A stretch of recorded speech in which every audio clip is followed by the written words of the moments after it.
In terms of rotational asymmetry, I want you to take a good look at the anatomy of the core stability musculature of the rider and understand how rotations of the upper body and or pelvis can occur with muscle imbalance. Obviously, these muscles are on each side of the body, but it's just easier to show them on two separate sides. The green, red and gold muscles are iliacus, psoas major and psoas minor. And note their attachments on the surface of the pelvis, the vertebrae and the femur. On the posterior of the skeleton is quadratus lumborum and on the side transverse abdominis. So imagine these muscles contracting. You could also imagine them as being strained or overused and asynchronous with their firing times as a result, or imbalanced in terms of muscle development and perhaps stronger or weaker in relation to each other. And this is where core stability can be compromised in function. The loading of the pelvic floor is unlikely to be comparable when core stability is impeded. And this is why it's critical for the rider to be rotationally aligned, particularly through the shoulders, ribs and pelvis. More about this later, but in all cases that I have encountered when working with horses and their riders, the rider has to hold their rotational alignment in neutral to create wither lift and a lighter striding in their horses.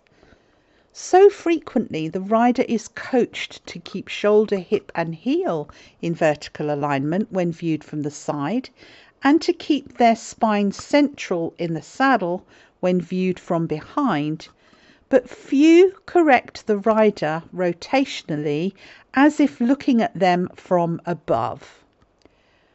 Rotational alignment is the greatest, easiest win a rider can achieve with their equitation posture, but it requires a clear understanding of evaluation and postural conditioning to know why and how to achieve it.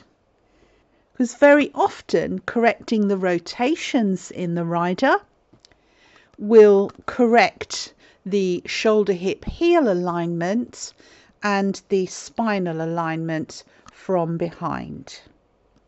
So your shoulder was your right shoulder back, so contract your shoulder muscle, plant your ribs.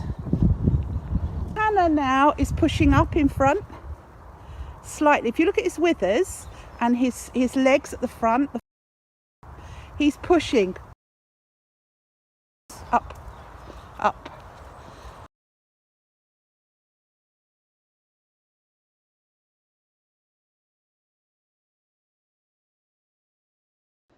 And also note the role that the diaphragm plays here.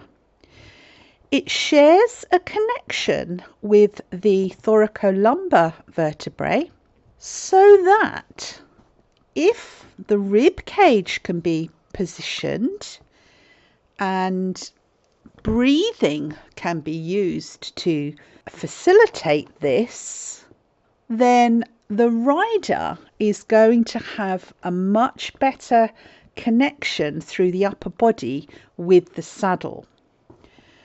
And I also want you to note that the rider's left diaphragm is not completely symmetrical with the right, and notice that the right has slightly more substantial attachment to the vertebra, so that the left side attaches downward to the second lumbar vertebra, but the right is slightly more securely attached because it extends to the third lumbar vertebrae. So you could say that the body is asymmetrical or unbalanced to begin with, so that needs addressing.